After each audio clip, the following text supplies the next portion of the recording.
Welcome back to Arcane Crime, an urban fantasy world-building project. Today, we're diving deep into one of the most fascinating and disturbing fictional societies in my world, the city-state of New Babylon, and its all-consuming lottery system. A quick channel update for you guys before we dive in. The detective novel I've been writing that's set in this world has recently been finished and will be available in the next few months. Here's a brief synopsis. When Detective Jacobson, stoic, brilliant, jaded as hell, finds the Queen of New York murdered with a cursed poison, it looks like a textbook political assassination, until a swarm of locusts spews out of her mouth and devours the forensics team. As if that weren't enough to ruin Jacobson's day, the investigation soon churns up a lost curse, and he realizes the Queen wasn't even the ultimate aim, but the first in a series of human sacrifices. The killer's aim? To usher in the apocalypse preemptively on Manhattan, the modern-day Sodom and Gomorrah. What's more, the killer has spent years preparing to execute this curse of mass destruction, and with an army of corrupt officials at their beck and call, and an arcane arsenal of unheard-of black magic, the detective appears outmatched, outsmarted, and outgunned.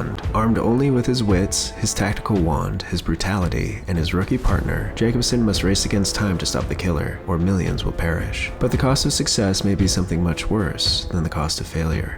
Up until this point, my videos have dealt with lore and world building that appear in my debut novel. This video, however, will dive into the setting of the second book. What I'm about to share with you is the story of how a simple lottery transformed into something far more sinister, a system that doesn't just distribute prizes but controls every aspect of human existence. This is the tale of the Hexonomy, the secret organization that turned chance into the ultimate form of government, and how the people of New Babylon came to uphold randomness itself as the highest virtue. The world we're exploring today challenges everything we think we know about free will, governance, and the nature of fate itself. So settle in, because we're about to journey into a society where your next lottery ticket might make you invisible for a year, force you to strangle a stranger, or elevate you to rule an entire city. Now before you hit that subscribe button, please allow me a chance to earn that from you. Alright, let's start at the beginning.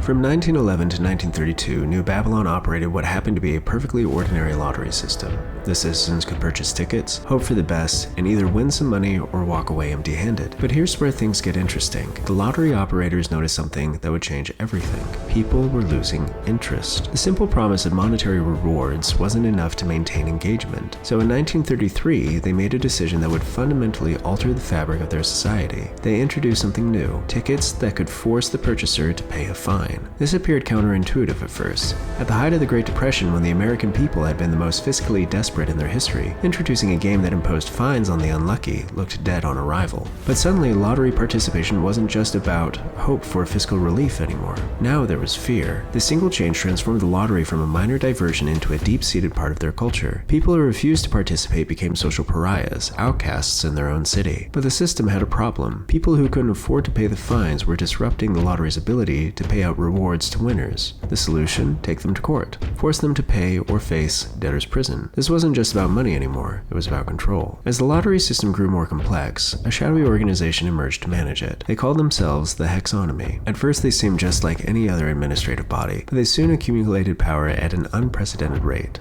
Around the time that the Hexonomy took over the lottery, the people of New Babylon protested the system's simplicity. They argued that it was unfair for adverse tickets to result in both fines and jail time, while positive tickets only offered money. After all, money wasn't humanity's only source of happiness. The Hexonomy listened, and they adapted. They offered a variety of rewards. Vacation packages, food, nights with beautiful companions, and stranger things besides. Then came the expansion that would seal New Babylon's fate. Previously, only the upper classes could participate in the lottery, but the lower classes wanted in, and after some lobbying, participation was legalized for everyone in 1945. The lottery was no longer the privilege of the elite. It was becoming a universal experience. The turning point came with a legal case that seems almost absurd in retrospect. A man stole a lottery ticket, which was punishable by having his hand chopped off. New Babylon has always had a much more medieval sense of justice than the rest of the Moon Kingdoms. But when the thief opened the ticket, they discovered that the outcome was the same punishment. The public was divided. Should he lose his hand for stealing the ticket, or because the ticket itself demanded it? The resolution of this controversy gave the Hexonomy unprecedented power. They ruled that the ticket's prescription was the reason for the punishment, not the theft itself. In that moment, the lottery became more than a game.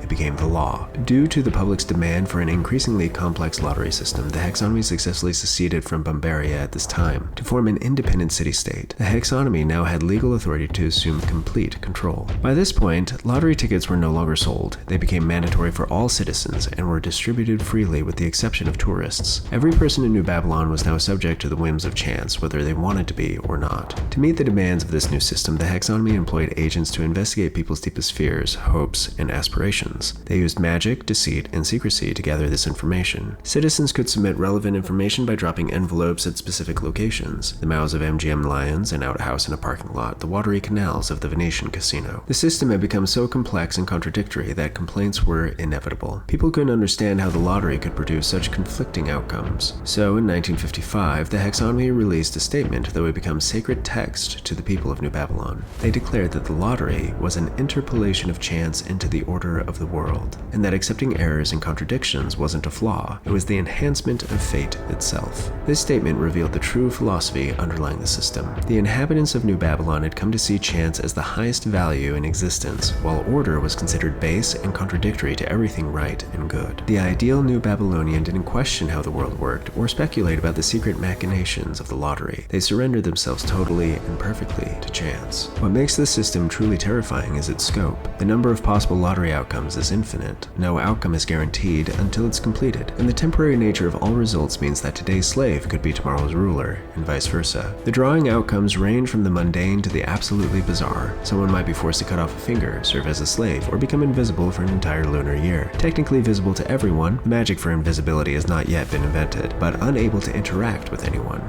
You could steal bread without consequence, and your screams would fall on deaf ears. Some outcomes seem almost comically absurd. One person might be required to throw a sapphire into a river, while another must release a bird from a tower roof. Someone might have to add or remove a single cigarette butt from the sidewalk. A wine buyer might find a scorpion or a gold coin in one of their bottles. A drunk person's absurd street declaration might immediately become enforceable law. A dreamer might wake up compelled to strangle the person lying next to them. The lottery doesn't just affect individuals, it creates complex chains of interconnected events. Some outcomes require 30 or 40 separate drawings to complete. The system feeds on itself, creating an ever-expanding web of chance and consequence that touches every aspect of life in New Babylon.